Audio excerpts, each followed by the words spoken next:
In this remarkable film, the story unfolds with the starship Avalon effortlessly navigating towards the colony world of Homestead 2, amidst a crucial evacuation of Earth's inhabitants. Throughout the arduous 120-year voyage, both the crew and the 5,000 passengers slumber in hibernation pods, oblivious to the passage of time. 3 decades have already elapsed since the commencement of this epic journey. While traversing a treacherous meteor storm, the ship's systems reroute power to fortify the forward shields, bracing for potential impacts. Suddenly, an enormous meteor collides with the spacecraft, causing a momentary disruption as the power flickers. The control area is bathed in an ominous red hue, and alarm screens flash, instantly capturing the attention of the audience. A chill courses through their veins as the scene hints at a calamitous event, leaving them yearning to unravel the mystery that lies before them. Jim Preston, one of the 5,000 evacuees aboard the starship, gradually emerges from his slumber within the hibernation pod. A resounding computer voice alerts him to their impending arrival at Homestead 2.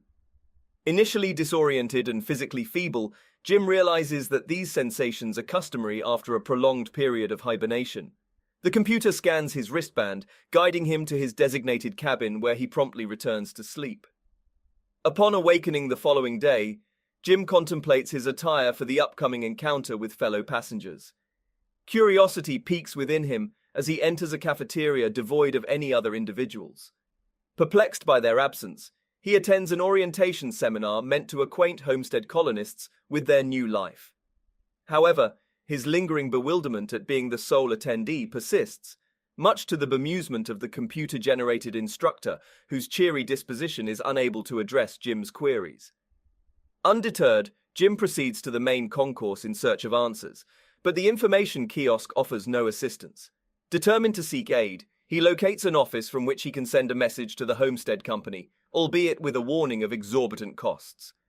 Expressing his plight as the solitary awakened individual in need of assistance, Jim dispatches the message, only to learn that it will take 15 years before anyone on Earth receives his desperate plea. Overwhelmed by a foreboding sense of solitude, Jim battles an encroaching fear that threatens to engulf him entirely.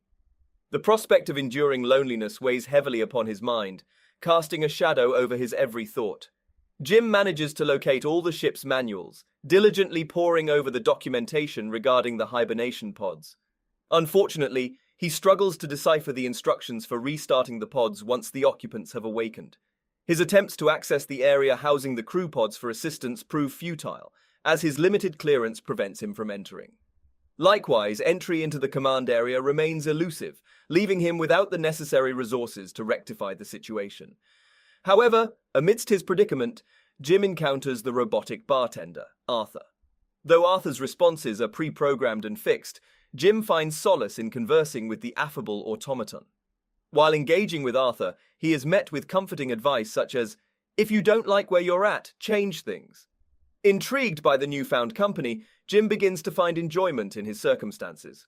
Driven by a newfound sense of autonomy, Jim decides to enhance his living arrangements, upgrading from his modest cabin to a luxurious one.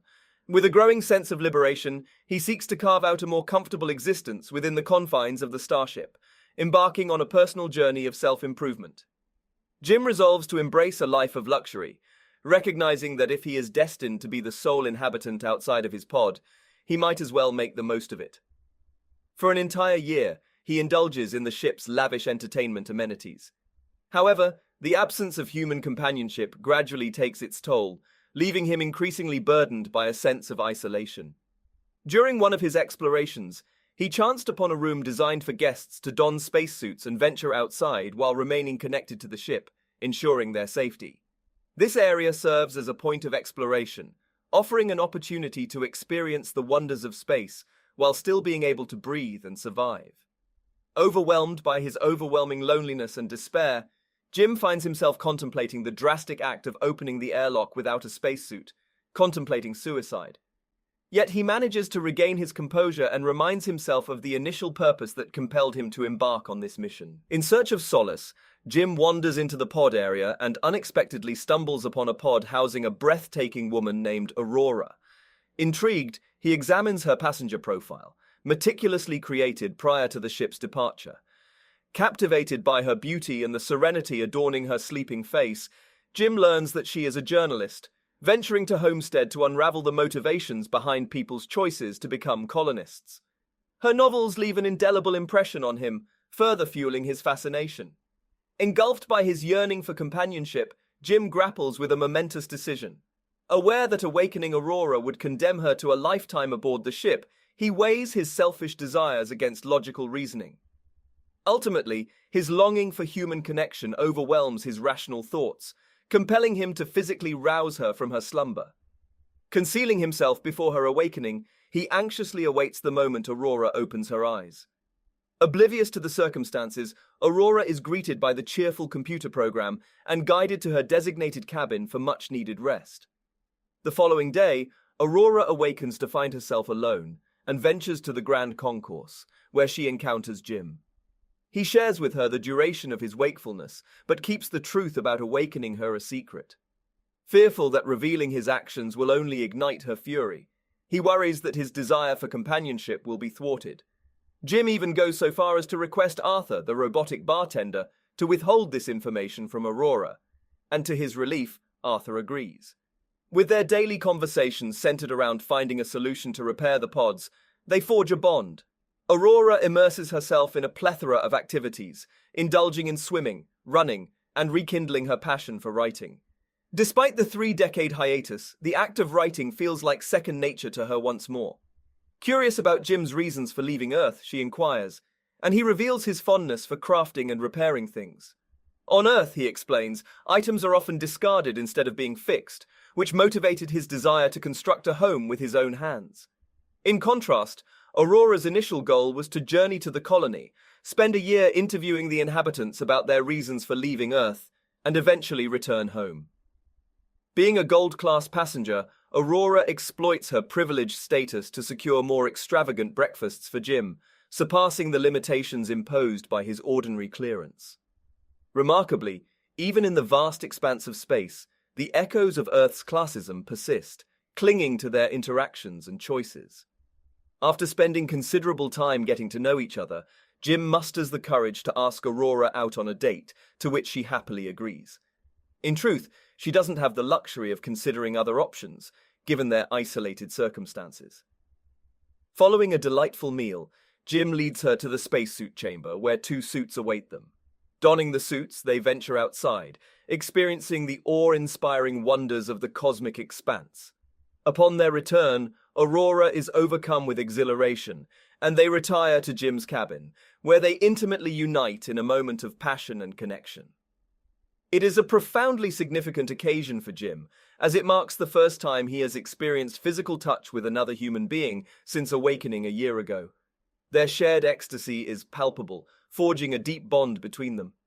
Recognizing the importance of their survival until the rest of the occupants awaken, both Aurora and Jim embrace the responsibility of maintaining their health and well-being. They understand that their continued vitality is crucial to endure the prolonged wait. Devoting themselves to a balanced diet, regular exercise, and engaging in meaningful entertainment, they steadfastly refuse to succumb to a sedentary or lethargic lifestyle, fully aware of the negative consequences it could bring. With contentment in their hearts, they prioritize their physical and mental well-being as they navigate the uncertain future. Another year elapses, and as Aurora's birthday arrives, Jim endeavors to create a special surprise for her, a handmade ring. Anticipation fills the air as Aurora enters the bar, openly declaring to Arthur that she and Jim share no secrets. Unbeknownst to Jim, Arthur interprets this exchange as confirmation that he awakened her from hibernation. In the meantime, Jim steps away momentarily, seeking solitude in the men's room. In a regrettable turn of events, Arthur divulges the perceived truth to Aurora, hailing Jim's decision to awaken her as a wise one. Overwhelmed by a flood of emotions encompassing heartbreak and fury, Aurora confronts Jim, vehemently instructing him to keep his distance.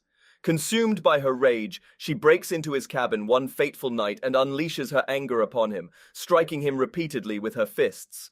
As she hastily flees from the scene, Jim, desperate to clarify his actions, broadcasts his voice over the ship's intercom system. However, amidst the chaos, Aurora's voice resonates, accusing Jim of being a murderer. Her anger is understandable, For despite their strong bond and the enjoyment they derive from each other's company, the harsh reality remains that they were both fated to perish aboard the starship without ever encountering another living human being. So that's all from today's video. If you enjoyed it, remember to leave a like, subscribe, and ring that bell icon so you never miss our upcoming videos. And don't forget to share your thoughts in the comments section. Stay tuned, and we will catch you in the next video.